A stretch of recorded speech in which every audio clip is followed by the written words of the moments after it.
유럽 대륙 서쪽 끝에 있는 스페인은 혼란한 역사 속에서도 자신들만의 정체성을 지켜냈다는 점에서 우리와 닮았고 세계를 경영해본 경험이 있다는 점에서 우리와 차이가 납니다.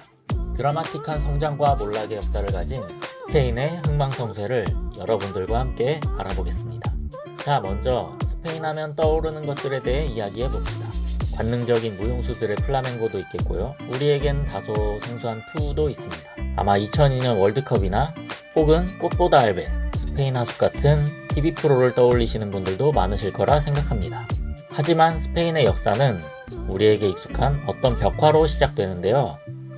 국사책 시작 부분에 항상 나오던 이 소벽화, 바로 알타미라 동굴벽화입니다. 이 벽화의 추정 연대는 16,000년 전이지만 추가적인 조사 끝에 동굴 안쪽에 다른 벽화들이 발견되었고 추정 연대는 30,000년 전으로 올라간다고 합니다. 이 유적을 통해 알 수 있는 것은 이베리아 반도가 옛날부터 사람 살기 좋은 땅이었다는 것입니다.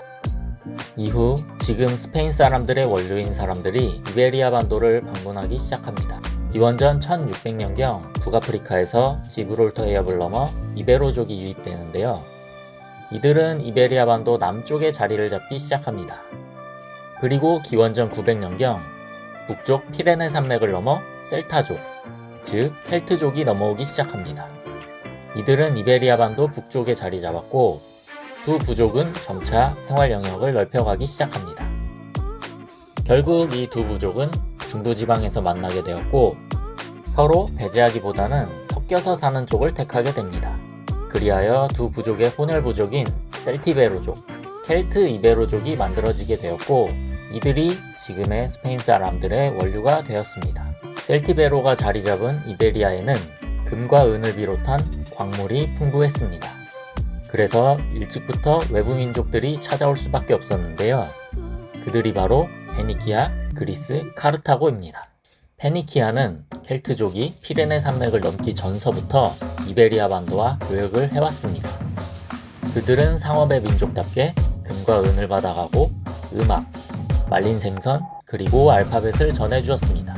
가성비가 심히 떨어지기는 하지만 문명을 받았다는 점에서 우리나라 삼국시대에 일본과의 교역을 떠오르게 합니다. 그 다음은 그리스입니다.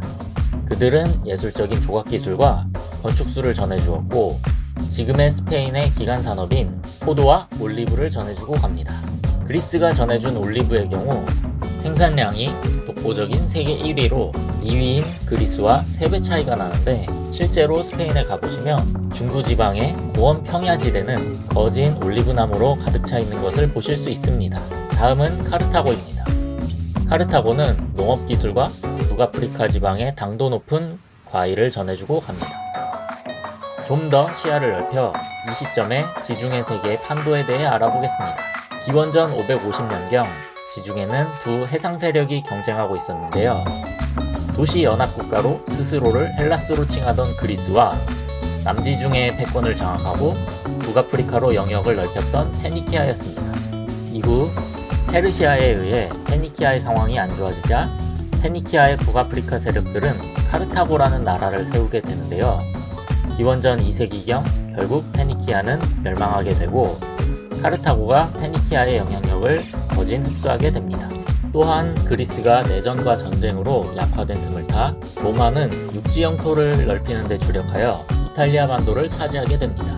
결국 새로운 강자들이 대두되면서 지중해 패권을 두고 벌어졌었던 페니키아 그리스 간의 세력전은 카르타고와 로마의 전면전으로 승계됩니다. 로마와 카르타고는 처음에 교역을 할 정도로 사이가 나쁘지는 않았습니다. 하지만 로마가 지중해 패권에 야욕을 보이기 시작하면서 사이가 틀어지기 시작합니다. 첫 충돌은 시칠리아 섬에서 발생했습니다. 시칠리아는 이탈리아 반도 구두 끝에 위치한 섬으로 로마에게 지리적으로 매우 중요한 요충지였을 뿐만 아니라 밀 곡창지대였기 때문에 로마도 카르타고도 절대 포기할 수 없는 섬이었습니다. 결국 시칠리아 동쪽 끝 작은 왕국이었던 시라쿠사의 분쟁 개입을 발단으로 두 국가는 크게 충돌하게 됩니다. 이것이 바로 포에니 전쟁이었는데요. 포에니라는 뜻은 페니키아인해라는 뜻입니다.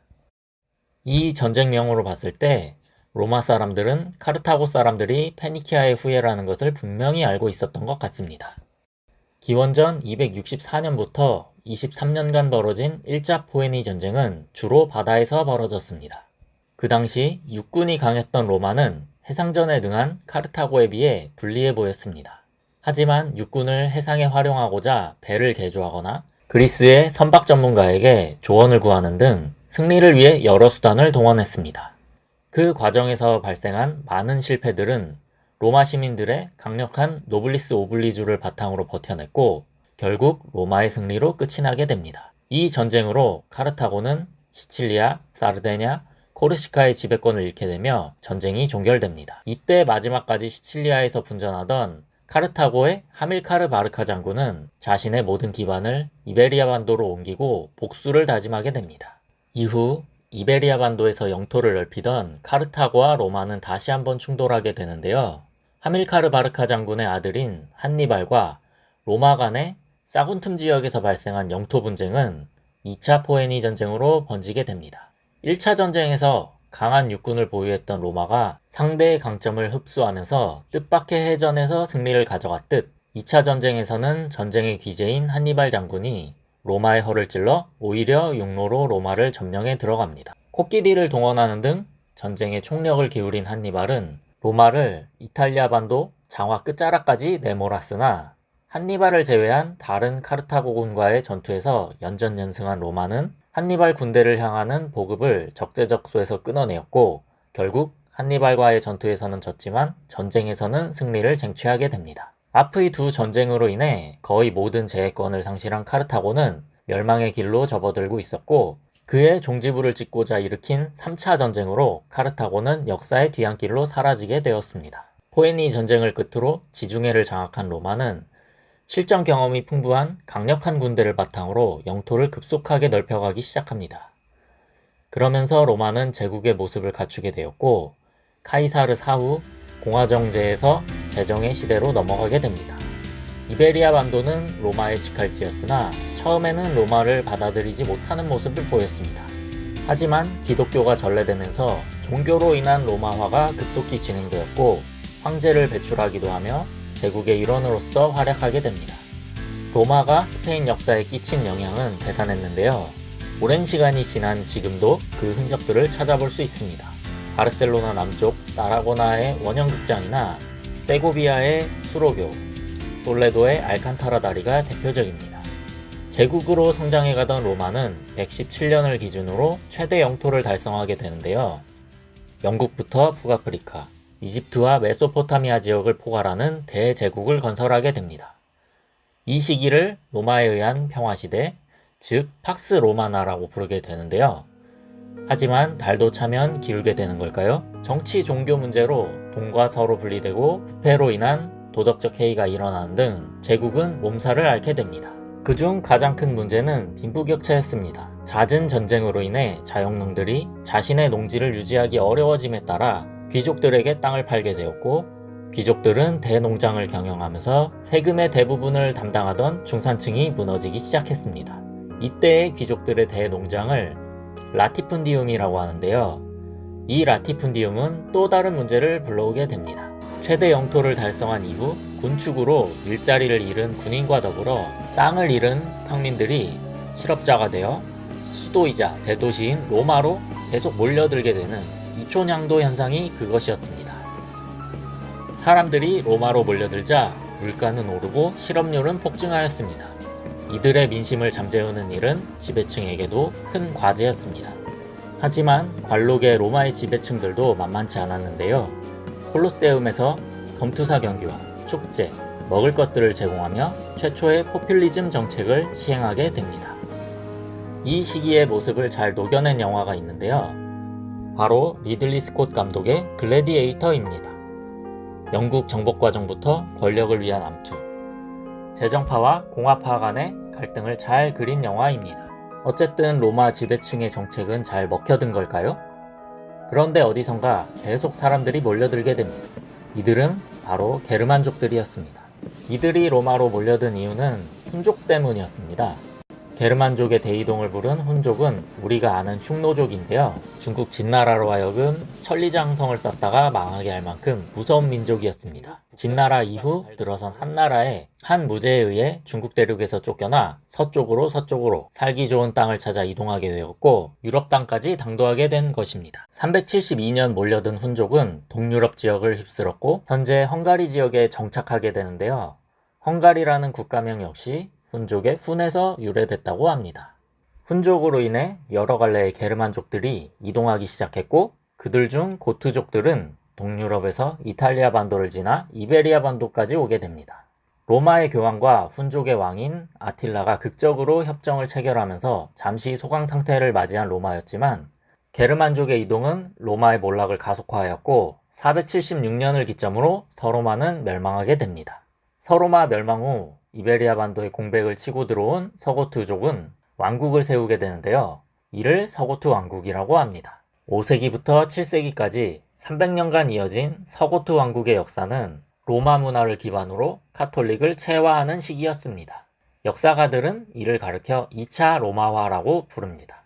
하지만 그 과정이 무난하지는 않았는데요. 일단 야만인 취급을 받던 게르만족들에게 로마의 행정과 문화는 신세계였습니다.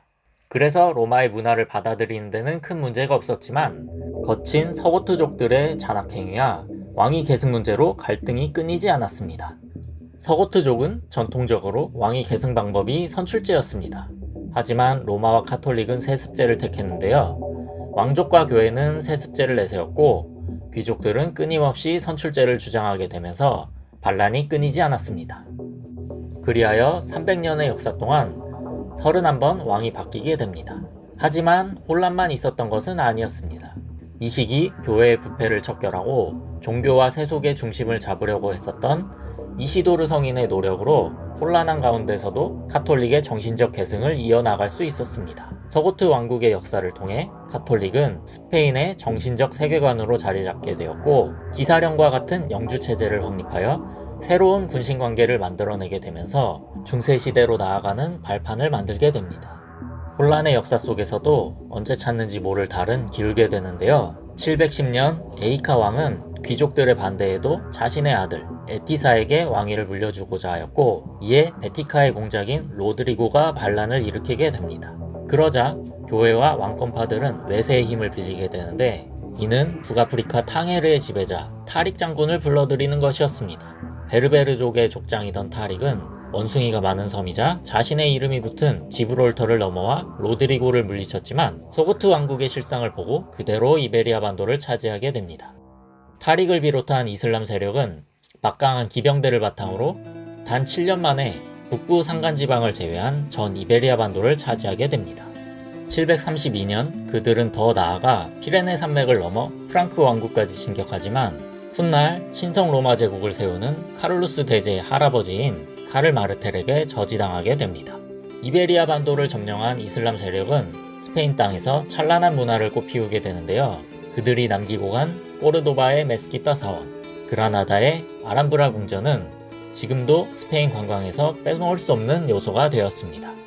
하지만 스페인 땅을 약 800년간 지배한 이슬람 역시 내분과 카톨릭 세력의 반격으로 저물어가게 됩니다. 스페인에서의 이슬람 역사는 크게 세 단계로 나눠볼 수 있습니다. 먼저 756년부터 1031년까지의 시기를 칼리프 시대라고 부르며 우마이야 왕조가 스페인을 지배한 시기입니다. 그 다음은 분열기로 우마이야 왕조의 꼬르도바 칼리프 체제가 붕괴하면서 타이파라 불리는 군소 제후국의 시대가 도래합니다. 마지막은 1230년부터 1492년까지의 쇠퇴기로 그라나다를 중심으로 최후까지 남아있다 사라진 나사리 왕국 시대입니다. 이슬람이 저물어가는 역사는 곧 카톨릭의 반격의 역사라고 할 수 있습니다. 카톨릭 세력의 국토수복전, 즉 레콘키스타는 722년 서고트의 귀족인 펠라요가 승리한 꼬바동가 전투를 기점으로 시작됩니다. 그 후 분열기인 타이파 왕국 시기에 카톨릭 세력들도 어느 정도 이합집산을 끝마치고 카스티아, 나바라, 아라곤, 카탈루냐 네 왕국으로 정리되기 시작했습니다. 그 이후 1035년 레온 왕국의 백장령이었던 카스티아의 페르난도 1세가 독립을 선언하고 2년 뒤 오히려 레온 왕국을 합병하여 카스티아, 나바라, 아라곤, 까탈루냐 체제를 만듭니다. 이후 수복 전쟁은 본격화되는데요. 1085년 알폰소 6세가 톨레도를 회복하였고 그를 도왔던 부르고뉴 기사단은 지금의 포르투갈 지역을 백장령으로 하사받게 되어 훗날 포르투갈의 시초가 됩니다. 1248년 페르난도 3세에 의해 코르도바와 세비야까지 수복함에 따라 이베리아 남단으로 몰린 이슬람 세력은 그라나다를 중심으로 한 나스르 왕국으로 모이게 되었고 1492년까지 약 250년을 버티게 됩니다. 이제부터 유럽의 왕가들이 스페인의 역사를 써내려가게 될 것입니다. 유럽의 왕가들은 서로 간 중첩 혼인을 통해 그들의 권력을 공고히 하였는데요. 이름을 물려받는 왕실 특성상 같은 사람을 지칭함에도 각 나라별로 호칭이 조금씩 달라집니다. 그로 인한 혼동을 줄이고자 호칭이 부여되는 원리를 페르난도 2세를 예를 들어 설명드리도록 하겠습니다. 그는 아라곤에서 페르난도 2세로 불리지만 카스티아에서는 페르난도 5세입니다. 모국인 아라곤에서 페르난도가 2세인 이유는 아라곤에서 자신이 두 번째로 페르난도라는 이름을 물려받은 왕이기 때문입니다. 그렇다면 카스티아에서 페르난도 5세로 불리는 이유는 지금의 페르난도 이전에 카스티아에 페르난도 1세를 비롯한 4명의 페르난도가 더 있었기 때문이라고 보시면 됩니다. 그래서 보통 혼동을 피하기 위해 아라곤의 페르난도 2세 이런 식으로 지칭해서 부른다고 합니다. 그럼 이제 스페인을 통일한 이사벨 여왕이 레콘키스타를 마무리 짓는 과정을 살펴보겠습니다. 지금 보시는 이 문장은 카스티아 왕국의 문장인데요. 문장을 보시면 성과 사자가 그려져 있습니다. 이는 성을 상징하는 카스티아와 페르난도 1세에 의해 합병된 레온 왕국의 상징인 사자입니다. 스페인어로 카스티오가 성이고 레온, 라이언이 사자인데요. 두 왕국의 합병을 상징한다고 할 수 있습니다. 제국 스페인의 기틀을 다진 이사벨 여왕은 후안 2세의 두 번째 부인의 장녀로 원래는 정통 왕위 계승권자가 아니었습니다. 1454년 후안 2세의 사후 왕위를 계승한 엔리케가 포르투갈 공주 후아나와의 사이에서 얻은 딸인 후아나 데 벨트라네하에게 왕위 계승권을 넘기게 됩니다. 그런데 많은 귀족들이 후아나가 왕의 총신이었던 벨트란의 딸이다 라는 의심을 하게 되고 계속된 정통성 의심에 엔리케는 결국 1468년 딸의 후계권을 박탈했고 후사마저 얻게 되자 결국 이사벨에게 왕위 계승권이 넘어오게 됩니다. 이사벨 여왕은 당찬 군주였습니다. 정치적 감각과 식견이 뛰어난 정치인이었는데요. 결혼에 있어서도 그랬습니다. 엔리케를 비롯한 카스티아 주변의 모든 대외 세력들은 이사벨과 아라곤 페르난도의 결혼을 막으려고 했는데요. 특히 프랑스의 루이 11세는 막강한 해양 왕국인 아라곤과 스페인 전역을 차지한 카스티아의 결합이 프랑스의 위협이 될 것이라 생각했었고 카스티아의 대귀족들은 왕권이 크게 강화될 것을 두려워하였습니다. 하지만 1469년 10월 비밀리에 결혼에 성공한 이 둘은 스페인을 하나의 왕국으로 통합할 수 있게 되었고 기세가 유럽 전역으로 뻗어나가는 계기가 되었습니다. 시간은 흘러 1492년이 오게 되는데요. 1492년은 스페인 역사에서 가장 특별한 해라고 할 수 있습니다. 이사벨 여왕이 그라나다를 정복하여 카톨릭 세력이 스페인을 통일한 해이자 스페인이 제국으로 뻗어나갈 수 있는 초석을 만든 해라고 할 수 있습니다. 그것은 바로 콜럼버스와의 만남이었는데요. 이탈리아 제노바 출신인 콜럼버스는 향신료를 위한 신항로 개척 투자를 받고자 했습니다. 앞서 이탈리아, 영국, 포르투갈이 모두 거절한 이 사업을 이사벨 여왕은 전후 처리로 인한 경제적 상황이 여의치 않았기 때문에 이 제안을 솔깃하게 듣게 됩니다. 그리하여 콜럼버스의 미 대륙 발견 업적과 함께 스페인에 해가 지지 않는 제국의 역사가 시작됩니다. 하지만 그녀에게도 실정은 있었는데요. 이는 바로 아람브라 칙령을 통해 유대인을 추방한 것이 그것입니다. 유능한 유대인들은 특히 경제 분야에서 활약을 하고 있었는데요. 이들이 빠져나가게 되면서 스페인의 인재풀은 크게 줄어들었고 이들이 북유럽 등지로 흩어져 훗날 네덜란드의 독립을 돕게 됩니다. 또한 이사벨이 뿌리게 된 이 종교적 폐쇄성의 씨앗은 종교적 기준점을 강하게 정하게 되어 이후 스페인의 몰락의 단초가 됩니다. 거대한 왕가 간의 통합과 더불어 투자했던 신대륙 사업까지 대박이 나게 되자 유럽 최고의 왕가로 올라선 스페인의 후계 구도에 대해 모두들 관심을 가질 수밖에 없었습니다. 혼사가 만사라고 했던가요? 이사벨 여왕의 자녀들의 혼사를 알게 되면 이 시기 유럽 역사의 흐름에 대해 어느 정도 아실 수가 있는데요. 그들에 대해 알아보겠습니다. 첫째 딸인 이사벨은 포르투갈의 알폰소 왕자와 혼인했지만 알폰소 왕자가 일찍 죽게 되면서 포르투갈의 행운왕 마누엘 1세와 결혼하게 됩니다. 하지만 불운하게도 아들 미겔을 낳다가 죽게 되는데요. 첫째 딸 이사벨과 결혼했던 마누엘 1세는 야심이 큰 사람이었는데요. 이베리아 반도 통일을 꿈꾸며 삼녀인 마리아와 또 결혼을 하게 됩니다. 유일한 남자이자 계승자였던 후아는 합스부르크 왕가의 마르가리따와 결혼했지만 요절하고 말았습니다. 그로 인해 결국 왕위 계승권은 차녀인 후아나에게 넘어가게 되는데요. 합스부르크의 미남왕으로 불리던 펠리페 대공과 결혼을 한 후아나는 정신적으로 문제가 있었습니다. 그래서 별명이 광녀 후아나였는데요.